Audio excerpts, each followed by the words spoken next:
Hi, YouTube. This is some Scotti cake from BC Green. And if you're new around the channel and you just want to see the buds, I'm not one of these people who's going to sit and waffle on for 10 minutes and then tell you that the buds aren't here. There's a link in the description that takes you to the short, and that's where you can see the buds.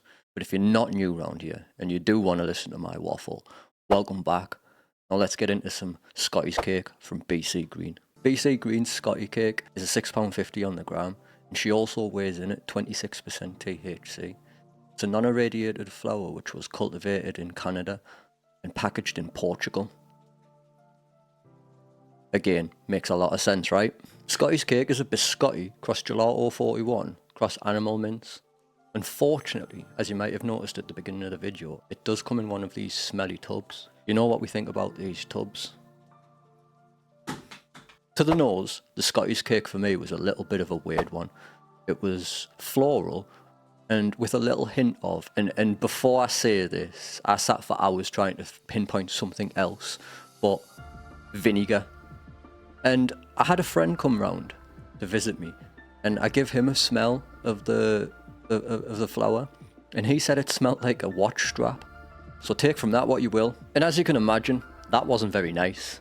And visually, the buds did look a little bit old and dry, and there was even a Boveda pack provided, but it had next to no effect. The flower was still almost like brittle, crispy, dry. The buds themselves had nice structure and consistency throughout. They were a dark shade of green with an underlying tint of purple in places. They did have a nice cover of crystals and clusters of orange pistil hairs throughout. I also didn't get any shake, and the buds were nicely trimmed.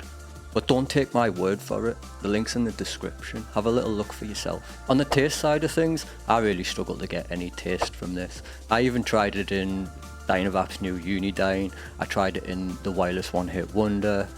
I think they just missed with this one. In fact, maybe they didn't miss, maybe they've created a new terpene, not thereoline. And on the effects side of things, it didn't really get any better there.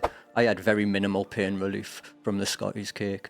In fact, I found myself using it almost double the amount if I compare it to the Pucker Up, let's say. It makes a lot of sense why this one was reduced. It just missed the mark on so many levels, which is a shame due to the lineage.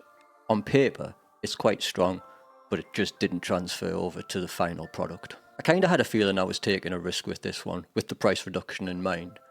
And even with that reduced price, I still think it's too much, especially with what else is now available on the market. And listen, I let this one sit with a Boveda pack for almost 7 days, which is unlike me, but I did want to try and bring it back to life because I could see that it needed it, but even after doing that, it still didn't help. So the BC Green Scotti cake is one that I won't be looking to pick up again, and based off the other products and feedback that I've seen from the community, I don't think I'll be looking to pick up any BC Green products moving forward unless there is dramatic changes in quality. Did you pick up any of the Scotti's cake? If you did, let me know your thoughts in the comments. But just quickly before we go, I also post on Instagram, X, and I do some live streams over on Twitch. What I'll do is I'll post all of the links in the description for you. I think that about wraps it up for this one. So as always, if you've made it this far, thank you very much for watching. Now, maybe I'll catch you on some of the other socials, but if not, I look forward to catching you in the next one. So stay safe. Peace out for now.